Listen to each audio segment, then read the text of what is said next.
Okay, so let's get started adding some gadgets now. Of course, we're going to go to the Add Stuff link again. And the first thing I want to talk about is actually searching for gadgets.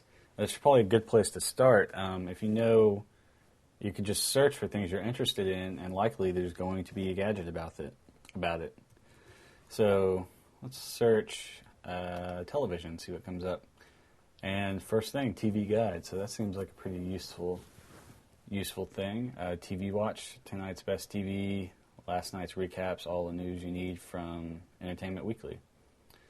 Let's try this, a local TV listings guide. Let's try that one. And you can see when you add it, it just says added, and I can keep going through and add more things, maybe add a couple, see which one I like better, and then keep the one I like better. This one, information is temporarily unavailable. I'll stick it at the bottom and come back later. And here's my little TV guide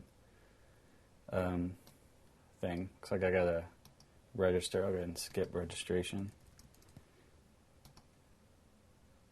And there we go. But you kind of get the idea. Of course, you can search for whatever you want.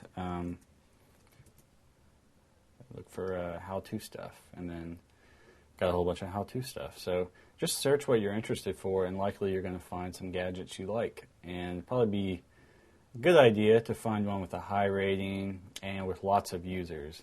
The more users it has, the more guaranteed that a lot of people use it and like it. So that's how you search for gadgets in iGoogle.